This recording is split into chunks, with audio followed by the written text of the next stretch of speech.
Hi folks, welcome to another episode of One to One. Today I have Alison with me. How are you doing? I'm doing fine, thank you. Yeah. Excellent. Alison is the long-suffering wife of Colin, who we interviewed in the first series. So if you missed that one, you can go back and have a look at it on our YouTube channel or on the Facebook page, and then you'll get both sides of the story. So Alison, I know you are quite shy, unlike Colin. How are you feeling about this? Yeah, just ready to get into it and do it.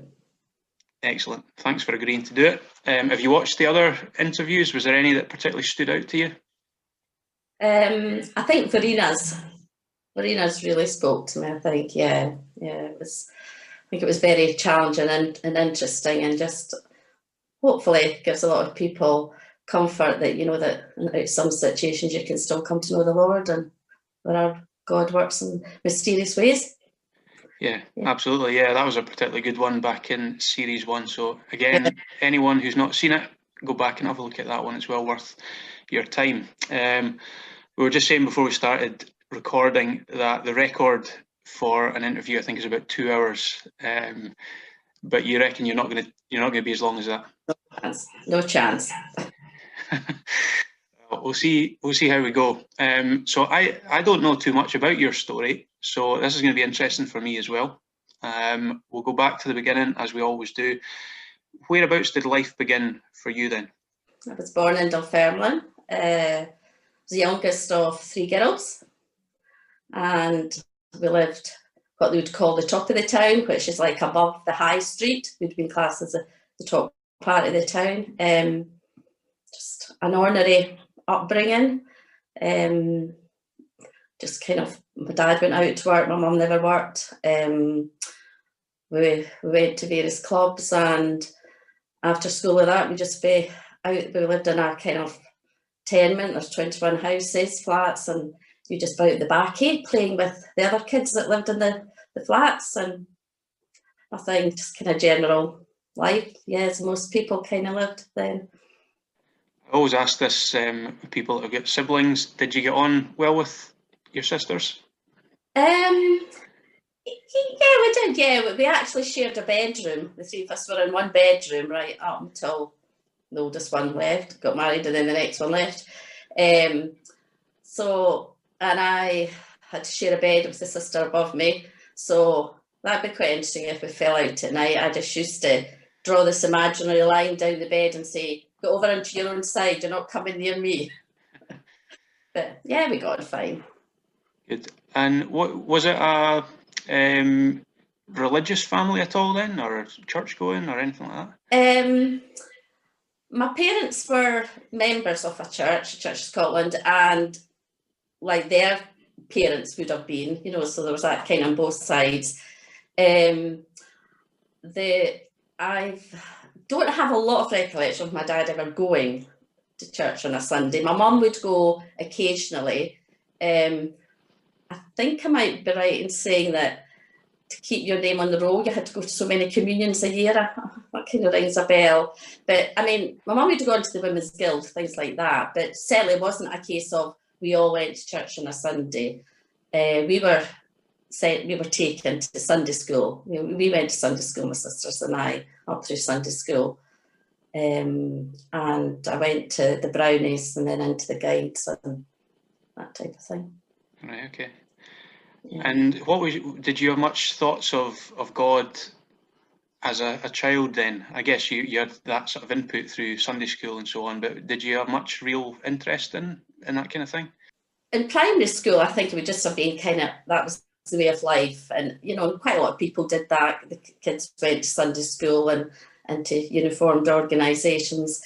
When I became a teenager, I think perhaps not consciously to begin with actually, but really started to take a lot more interest and actually got really quite involved, and I've supported a lot of the things in the church. As I kind of got into my middle teens, went through the Guides and I became a Brownie leader, Sunday school teacher, sang in the choir, and I would be very much, a lot of my kind of life in my time out with school would have been spent doing things that really to do with the church. Right, okay. And so what age were you when you became a Christian then? Right, it was about 16. It was actually two older girls in the church. One of them stayed quite near me, but they kind of took an interest in me. There was a few of us, maybe, I don't know, kind of 8 of us roundabouts, kind of within a year or two of me, you know, young kind of teenagers, early teenagers in the church.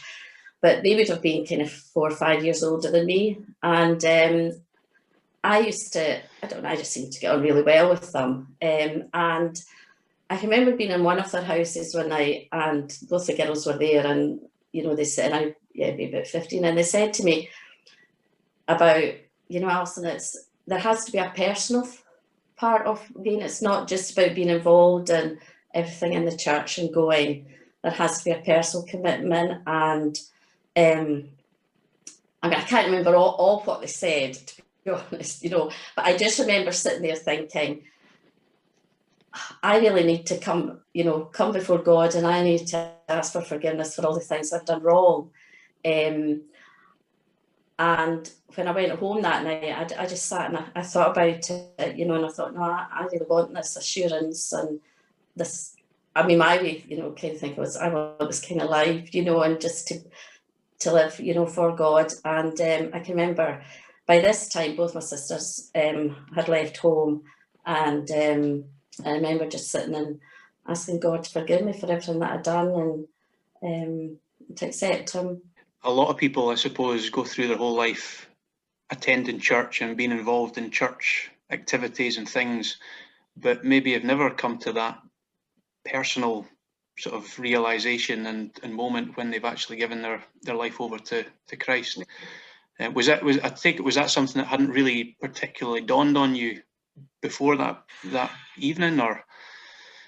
Well, you know, I suppose looking back, there probably was a kind of gradual, you know, thing in it. And I mean, I can't say that I ever really heard anything like that from the pulpit in the church. There was a couple who were married and had no children, and they took a real interest in young people and started a youth fellowship in their house and everything.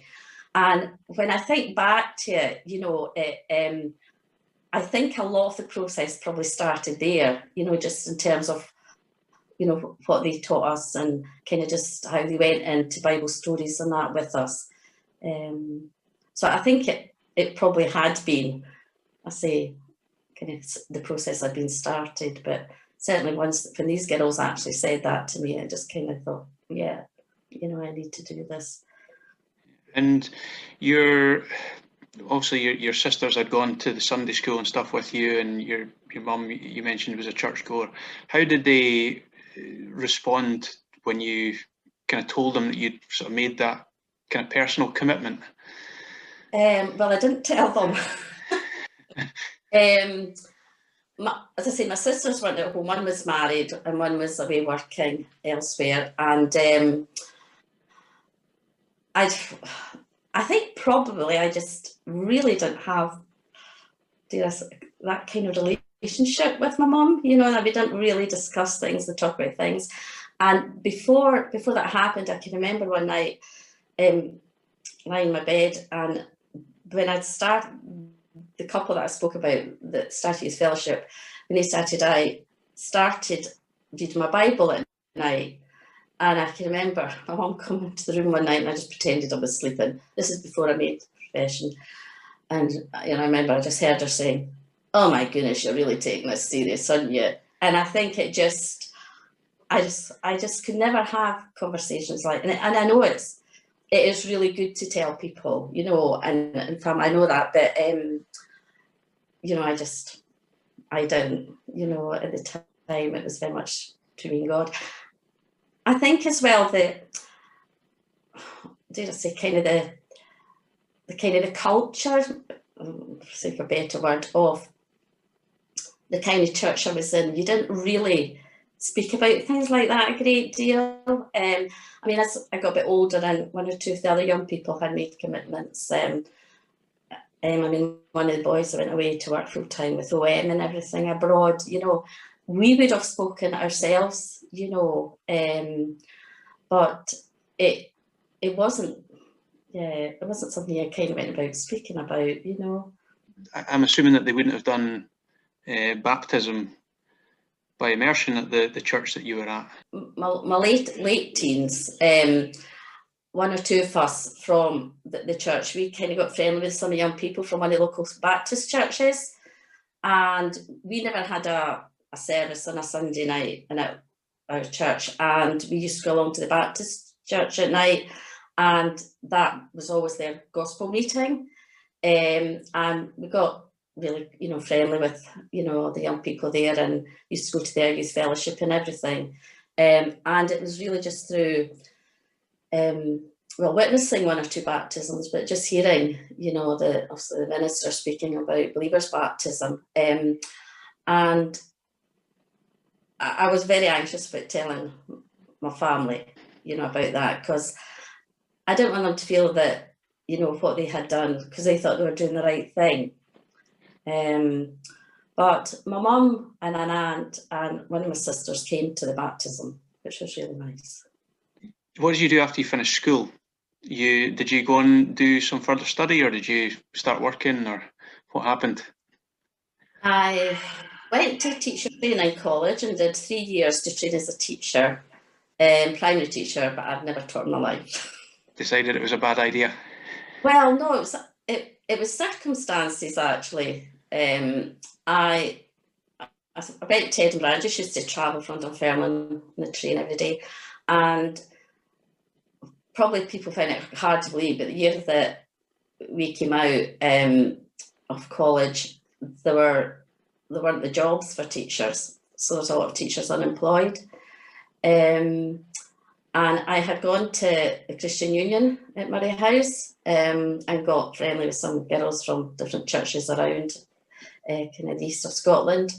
And towards the end of the summer holidays, just after we'd graduated, I got a letter from one of the girls who lived way down kind of south of Edinburgh, to say that the Bernardo's residential school were looking for people to work on the care side. And I mean, given this is over 40 years ago, so Bernardo's had a very strong Christian basis then, foundation. In fact, if you were employed by them, even if you weren't a Christian, you had to say you're in sympathy with Christian principles, so you weren't going against anything. But one of the head people in Edinburgh actually went to the same church as this girl that I had been at Christian Union with, and he had said to her, do you know if any of the teachers that haven't got jobs that might be interested in coming and working? So she wrote a letter to a few of us, and I just applied and got the job through in Kilmarnock or Bernardo's. Right. So what did that job really involve then? The children lived at the school during term time. They went home some weekends, and it was all children that had, for one reason or another, were not coping with mainstream education, so they were sent away, and they lived in kind of wee units, 8 children maximum in a unit. And you know, well, for instance, I worked initially with a group of boys, with another member of the staff, and you just were with them when they were out with school hours, and did a lot of activities with them, and a lot of talking and trying to work through some of their problems and difficulties that they had at home. Yeah. Must have been quite challenging then. Yeah, but I loved it, yeah. I was only working there about 2 months when I had applied to Fife, because that was obviously where I came from, for a teaching job. And I was at the Bernardo's place for 2 months when I got a letter from Fife Council offering me a job as a teacher, position as a teacher. And that was a real dilemma. And I thought, oh, you know, I've gone through 3 years at college, but I knew that, yeah, this was, I think I'd been a lousy teacher. You know, I was far better doing what I was doing. And I just thought, no, this is more for me.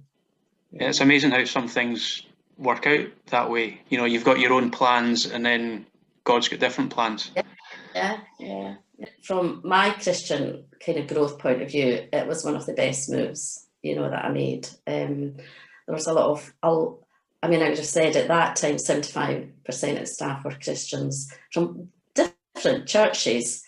And, we used to have staff Bible studies, staff prayer times to do the work. And I went along to a church outside Kilmarnock with some of the staff and started going to that church. And it was it was a church in Scotland, but it was an evangelical minister. And I got a lot of growth for myself as a Christian there. And I think probably being away from home actually helped me to, just develop and everything as well. So we better get to Colin. Get Colin. So Colin arrives, and he told the story in his interview about how you kind of first got to know one another a wee bit on a trip that he arranged or was arranged. What's your memories of that? Yeah. I wasn't actually at the Bernardo School when Colin first came. I was actually seconded away to do my social work training, so I wasn't actually there when he first came to work there. So he was a volunteer to begin with, and then when I came back, he was working. But we went cycling. And I've never been a cyclist. I never had a bike growing up, so I've just never been a cyclist. And we went cycling down Darren. Can't ever believe that, actually. Cycled down Darren, not all in one day, needless to say, with two boys. We were quite challenging, but yeah. And I always tell the story that he was so romantic when we came back. He just said, maybe most guys would, they would kind of say, would you like to go out for a meal or something? But no, Colin said, do you want to go out for your tea tonight? I can imagine him saying that as well. Yeah. Do you remember where he took you on that first date? Yes, a Chinese in Irvine. Very classy, eh? Restaurant, yeah.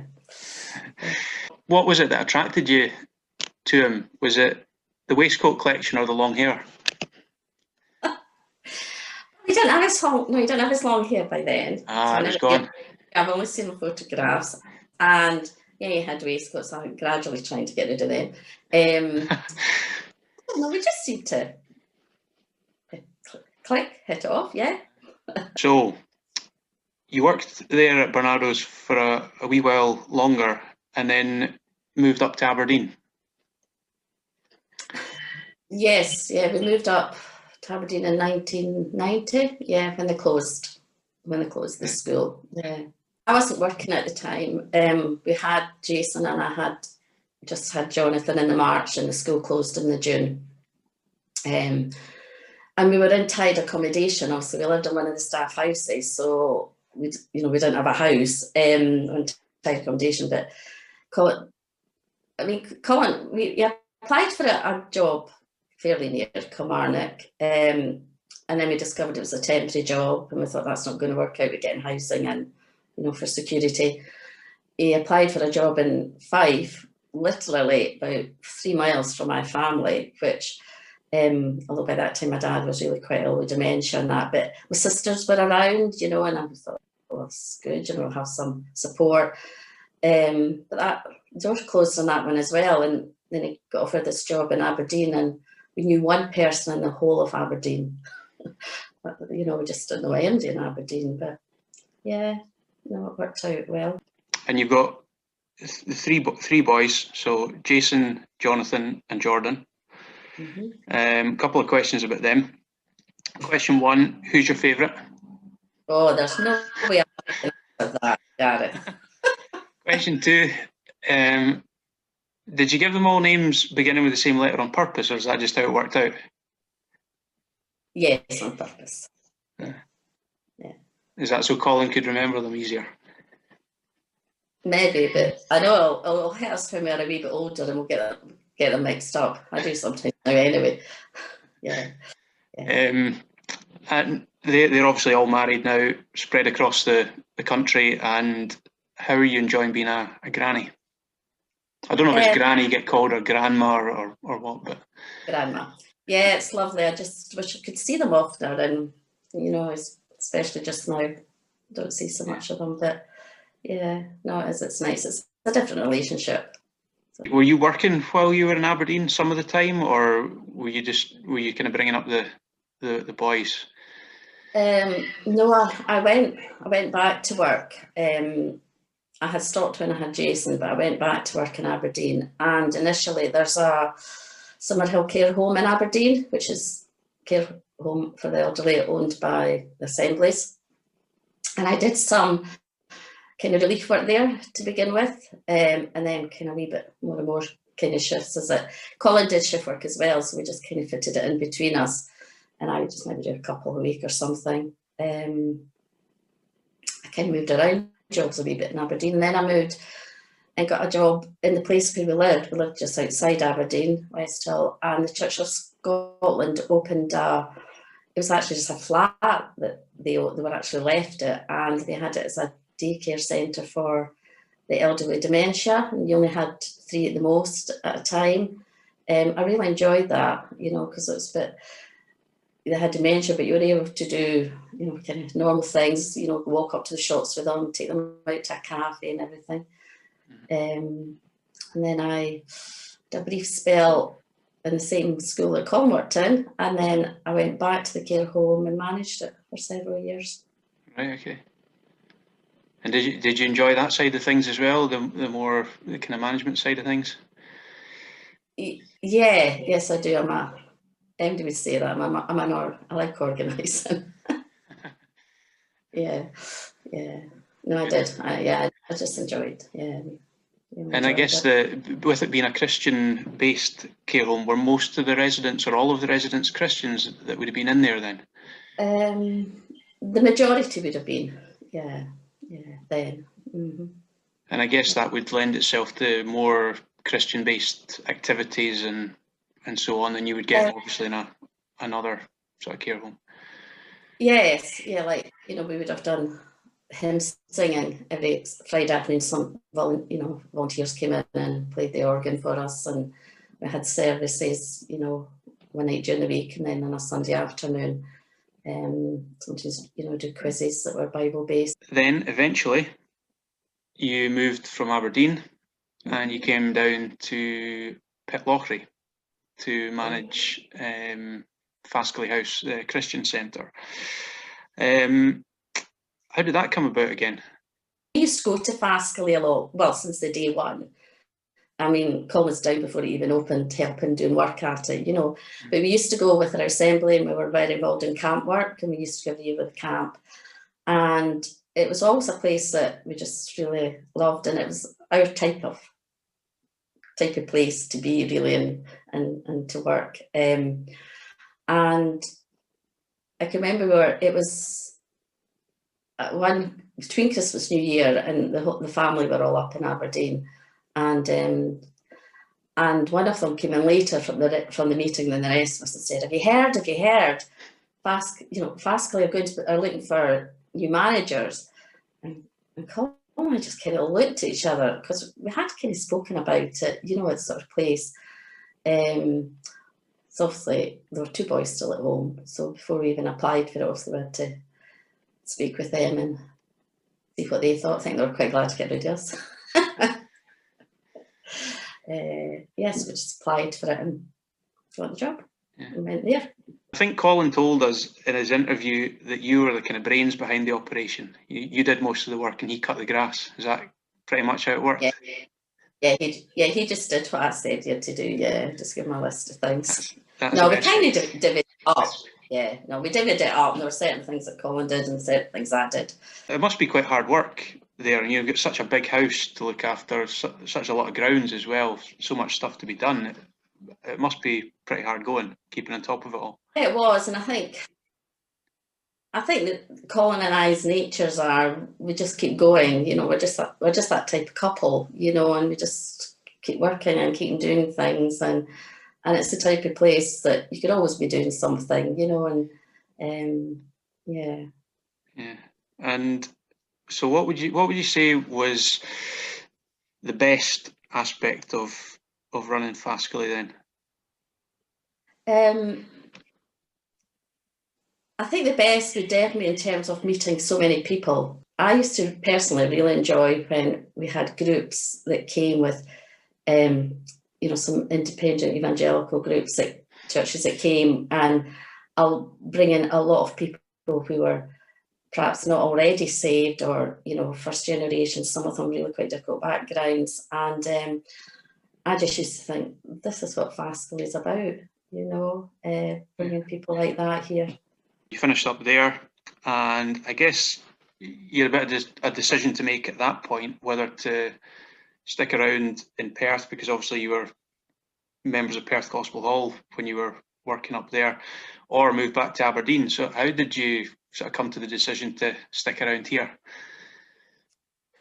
I think a lot probably just circumstances, we still had our house in Aberdeen because, well, initially the two boys were living in it, and then Jonathan got married and went to Shetland, and Jordan was living in it.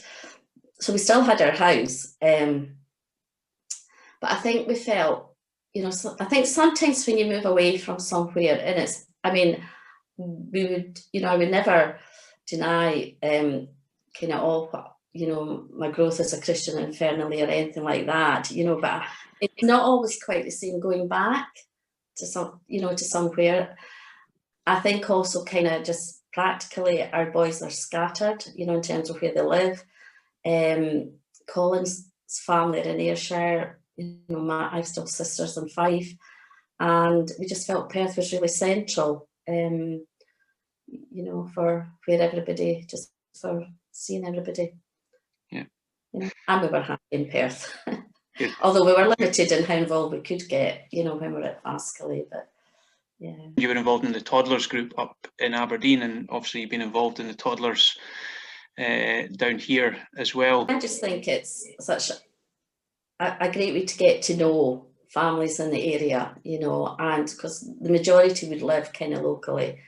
And, I think even just the way they're welcomed and the way people take an interest in them, I think it speaks as much as anything to them, And it's actually really nice during lockdown because Colin and I enjoy walking, and we would, once we're allowed to do a bit more than an hour, we can be walking all over Perth and everything, but it's been really nice, some days just walking down and somebody that goes to toddlers coming up and they stop and they speak to you, and just having that contact.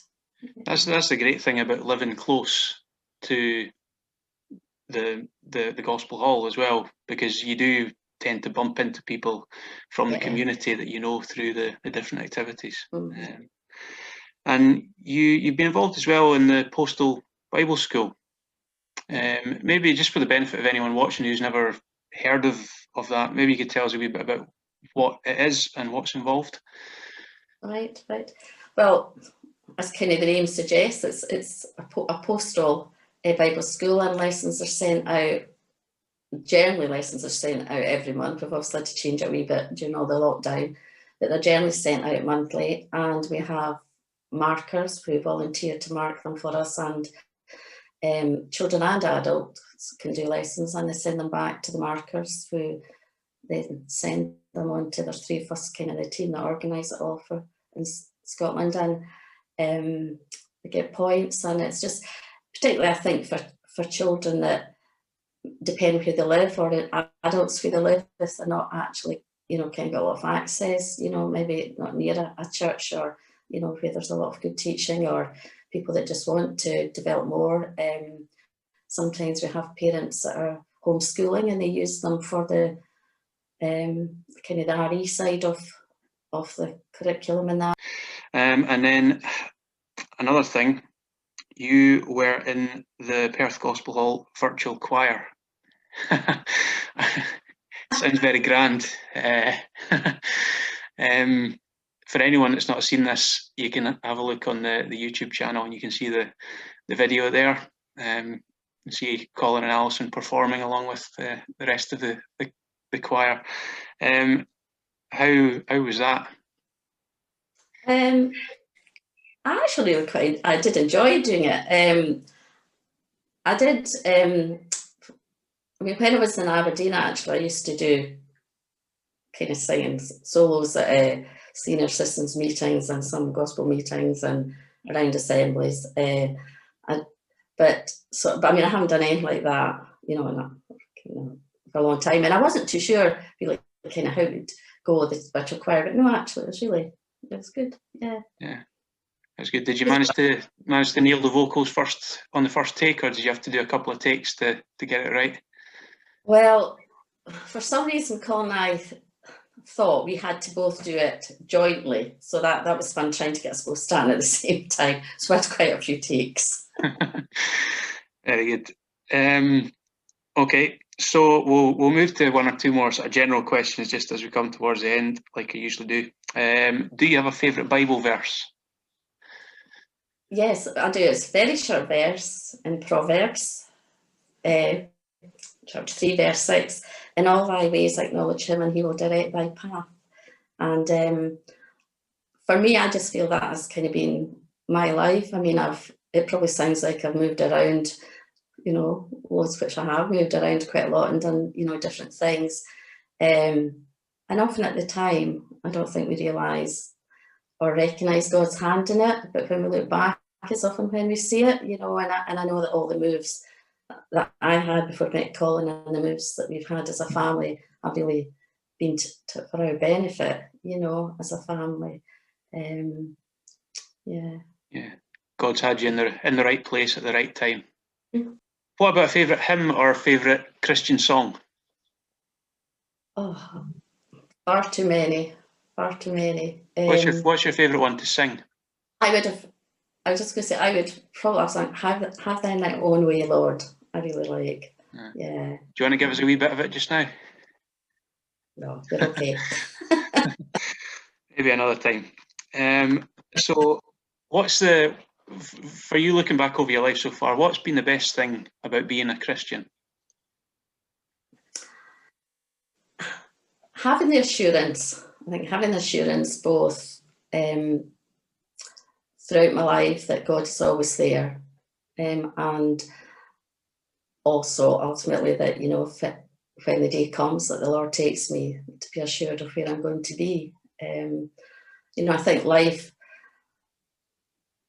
can throw a lot of things at us, and you know what I mean. I've yet to meet somebody where there hasn't been something in their life that's, you know, maybe been hurtful or challenging. And you know, life does throw a lot at us, you know, and you know, we've kind of been, you know, through, as I say, you know, things like redundancy. You know, we lost a child, we've had to move around.